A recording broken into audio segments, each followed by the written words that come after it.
Hey, what's going on, man? It's your boy C.O. Jones. You thought you wasn't gonna see me? Somebody gotta do this show because Seymour said he ain't gonna do it this week. You're lucky we even get in the show, man.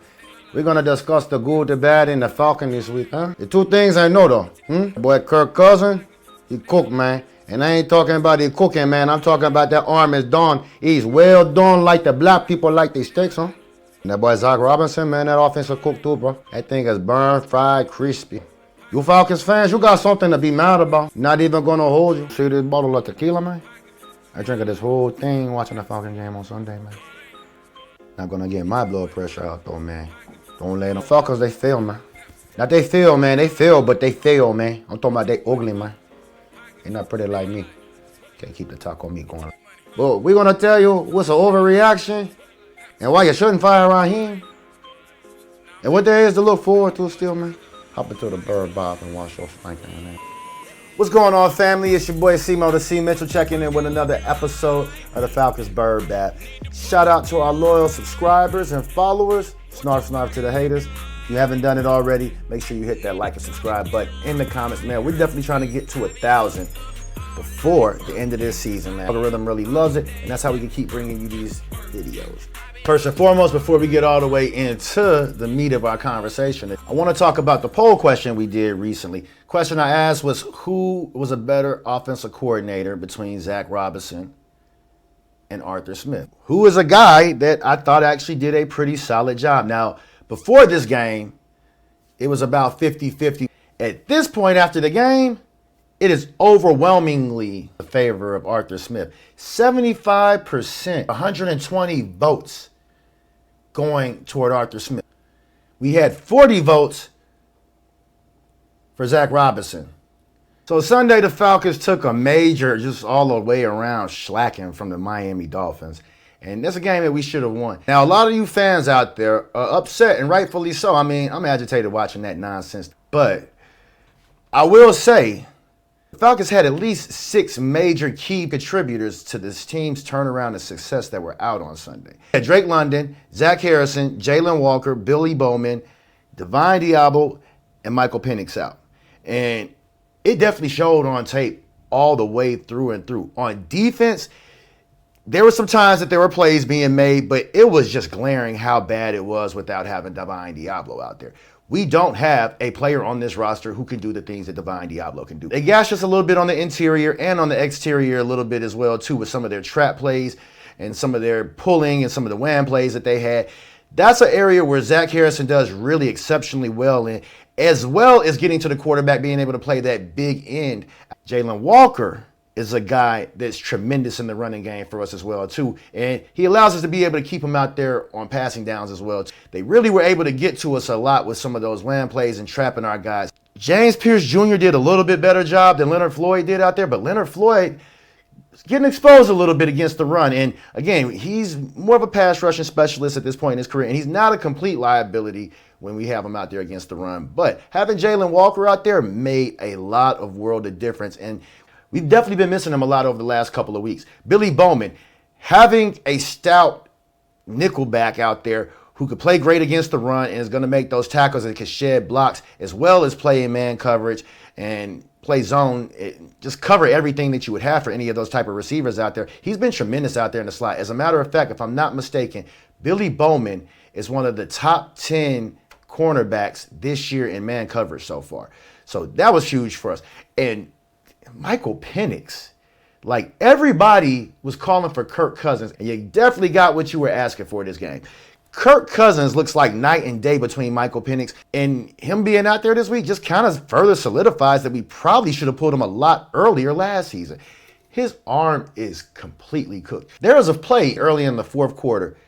Kirk Cousins gets that ball way too far on the inside. You see right here where Mooney is. If Kirk can just put this ball out here, a little bit more outside of the numbers toward the sideline, that's a touchdown. But no, what does Kirk do? He puts that ball right inside of here. He gives that defensive back an opportunity to get back over to the ball.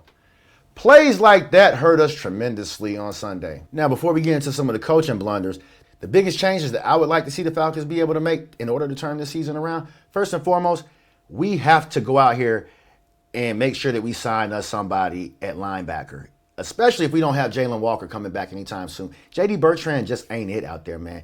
He is absolute booty meat as linebacker. He's overrunning plays. He's getting caught up in the wash. He's getting blown off the ball, and he's taking too long to even get to his reads. He's misreading a lot of things, and he's not good in coverage. I would love to see the Falcons trade for a linebacker just right away. One guy's not supposed to make all that difference, but he does. If Braylon Trice is going to come back anytime soon, he's still on IR. But if he is coming back anytime soon and Jalen Walker's coming back anytime soon, I would say move Jalen Walker to middle linebacker for a few weeks. We're going to have Diablo out there on IR for 4 weeks, or at least the next 3 weeks, because it's just been a week now since he's put on IR initially. So we're not sure how he's going to be 100% when he comes back. And again, if Caden Ellis gets hurt, that's going to put us even in more of a world of trouble. But if the Falcons want to turn things around, I would definitely like to see them trade, first and foremost, for a linebacker. We could definitely use some help on the defensive line, but I think at middle linebacker, that is the biggest number one glaring hole that we have out there. I don't know how we go into this next week with J.D. Bertrand as our middle linebacker. I definitely hope that they move Joshua Woods into that position if they're not going to trade for somebody. Also with personnel, we have to find us another way to get us another weapon on offense in our wide receiver room. Darnell Mooney has not been quite the same since he's been injured. You don't have enough guys that can get open and beat one-on-ones or be able to move around in coverage. I will say that Zac Robinson is not using Kyle Pitts nearly enough in the way that he should, like a Jimmy Graham. I've seen a lot of fans say that we have a Jimmy Graham on our hands if we utilize him the right way, and I definitely agree. I think that Kyle Pitts is even better blocking tight end than Jimmy Graham was at this point in his career right now. But you need to have some other guys who can stretch the field a little bit deeper. I'd like to see them potentially trade for a wide receiver. Now, I don't know what we would give up for a wide receiver. Jacoby Myers is on the market, and I'm not certain that he's going to be an end-all, cure-all to what we have going on. But we need to get another guy in here if we plan to make the playoffs this year. And I think we still could win out if we make some of these changes. Those were the top immediate glaring deficiencies that we had with players out there that didn't make it easier on the coaching staff. But coaching staff isn't without any fault at all. And Raheem Morris, as much as I liked him, as much as I was rooting for him and cheering for him going into this season, he's had too many blunders. Now, on Sunday, there was definitely a huge issue with just overall execution. Those guys looked like they just came out there and were not motivated and got their butts beat. And you got to put a lot of that on the players. I'm not putting that on the head coach or any of the coaching staff for the most part, because as NFL professional athletes getting paid, you got to go out there and get yourself ready and motivated to play. Coaches and nobody else out here should be having to give you a reason to get motivated to go out here and play. Have the talent, undoubtedly, but those guys got to dig in deeper. But what I do blame on coaching, and there is enough blame to go around with coaching, the biggest problems that I've seen with this team so far has definitely been coaching. And it's not mostly Raheem Morris, although he does have some culpability in it. Over the last few weeks, the Falcons have not looked completely prepared for what's being thrown at them or any of the adjustments that are happening. And the coaching staff is not making the proper adjustments on things that they need to. The 10 men on the field, totally unacceptable. 12 men on the field, totally unacceptable. Those are coaching errors and preparedness and attention to detail, urgency, philosophy, and adjustments. And those are the biggest issues that fall upon Raheem Morris. A lot of fans saying fire Raheem, fire Zac Robinson, and move Ulbrich up to the head coach, which I think would be a terrible decision to do for a number of reasons. First and foremost, we saw how that panned out for Jeff Ulbrich when he was at the Jets last year. He took over the head coach duties, and he was also coordinator of the defense at the same time. And the Jets definitely suffered down the stretch all the way around, and nothing got better. I don't think that firing the head coach right now is going to be the best move for us. There's a couple of reasons I wouldn't fire the head coach. If you fired Raheem and you fired Zac Robinson, who's going to call the plays for your defense if you move Jeff Ulbrich to the interim head coach? Now Jerry Gray is the assistant head coach, so essentially he'd probably take over as the interim coach. But I don't think that's the move for you to make right now. I think you want to keep Jeff Ulbrich heading up that defense, and you want to keep a lot of those guys in the positions that they're in. If Raheem loses his job, it's probably going to be that he hired two very inexperienced first-year play callers on defense and on offense. He got rid of Jimmy Lake last year. We see how that change moving over to Jeff Ulbrich made a world of difference for this defense moving forward. Zac Robinson is in a very similar boat. Raheem said he's not going to get rid of Zac Robinson, but I think that he should. Who would I have calling plays? I go with Dwayne Ledford. I would let the run game coordinator and offensive line coach be the play caller. He's been an offensive coordinator before, and he's heavy in running the ball, and he's been in the league a lot longer and been coaching a lot longer than Zac Robinson has been coaching. Now, this is one of the reasons that I think you don't fire Raheem Morris off top. The Falcons were actually a bit premature in firing Arthur Smith. I think that he did a decent job of having Marcus Mariota, Desmond Ridder, and Tyler Heineke out there at quarterback. If the Falcons were to fire Raheem Morris at this point in time, they're going to start looking like a joke. That would have been the third head coach fired in less than 5 years. He fired Dan Quinn. They fired Arthur Smith. They're firing Raheem Morris. You got to give these guys a chance to be able to put their stamp on the team. Jimmy Johnson, for example, and I know this is back in like the early 90s, late 80s, but Jimmy Johnson, his first 2 years did not have a winning record. And I'm not saying that Raheem Morris is Jimmy Johnson, but give these guys a chance to be able to get their bearings under themselves. So Belichick, his first head coaching tenure with the Browns, he didn't have a winning record.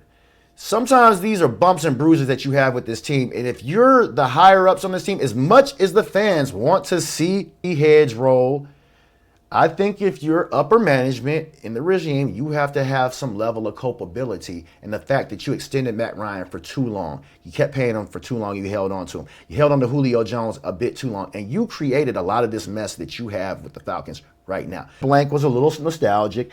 And I do wonder how much Rich Mckay had to do with a lot of this. Rich Mckay is a guy that had been making a lot of the football decisions from early on.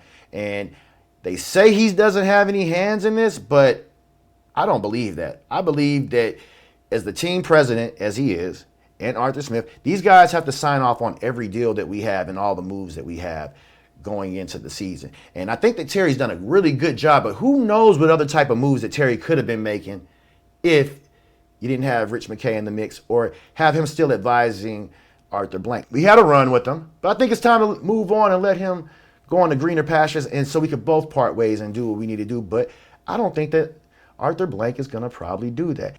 Rich Mckay took over Atlanta United this year, and now Atlanta United's having a terrible season. So I think you got to start looking a little bit further up the food chain. We know Raheem isn't going to fire anybody, but I would change up what they're doing with that offense. Or at the very minimum, he needs to go to Zac Robinson and say, hey, we're going to run the ball a little bit more. Now, I don't know what the dynamic of their relationship is or how much of a stamp he's putting on that offense and how much input he puts with the offense. I'm sure he tells them the way he'd like to see things go. And he's probably a little bit more hands-off in letting those guys be able to make the play calls that they want to be able to make. Kurt Warner and Dan Orlovsky have been very critical of Zac Robinson's play calling, and they've said it's been boring and not innovative and just a drag to watch. Now, that's easy to say, but what does that mean exactly? I will say, first and foremost, Zac Robinson needs to run the ball a lot more. Now, a lot of people will look at this game and say, oh, the game got away from us early and we weren't able to run the ball. I don't believe that. I think the game definitely got away from us early and we weren't having as much success running the ball, but you have to commit to the running game to wear the defense down and just run the ball just to run the ball sometimes, even if it's not as effective, just to keep those guys honest. But I think that they're feel as though there's evidence to show that the philosophy of this team has not been run heavy enough because they went out there and they just kind of got their butts whooped. You have to go out there and tell your team, no, we're going to run the ball no matter what. Running the ball and being physical in NFL sometimes is just a matter of will and want to. You are out here moving men against their will, and you could be the stronger guy all you want to be. You could be the bigger guy all you want to be sometimes. Sometimes it's all about how much fight is in that dog. Who's saying I ain't going to get my lunch money taken? And the Falcons got punked. You got to have an offensive coordinator and a coaching philosophy that's going to say, no, we're going to go out here. We're going to be the bullies. We were doing that a lot earlier in this season, and Zac Robinson is not doing that.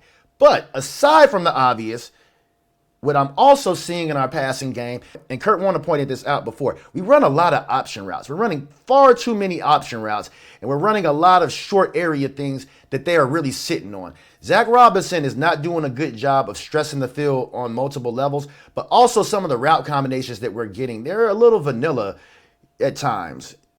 The philosophy on some of the hot routes and some of the hot reads, They just aren't the way that they need to be. There's a lot of times they've been blitzing Michael Penix, and they blitzed the heck out of Kirk Cousins this past week.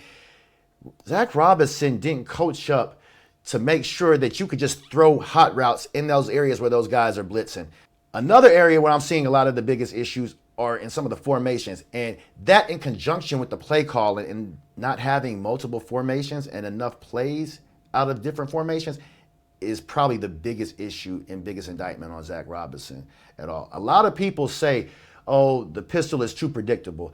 And I don't think the pistol necessarily itself is just predictable, but we're not giving them a lot of different looks, like out of I form, broken I form. Michael Penix directly under the center, having him line up in single back with 11 personnel. Good offensive coordinators have a few bread and butter plays, and they run a lot of counter things off of those same looks. But they run a lot of the same plays out of multiple formations. But there are certain tendencies that you're going to get in I form and some of these other formations where you know it's a primarily run heavy type of formation, that if we did that, it would complement a lot more of what we actually have out there in the pistol formation and keep teams on their toes a little bit more, because there's certain things you're going to get out of these formations, but you also have what you normally do as well too, and you can throw a lot of counters off of certain looks.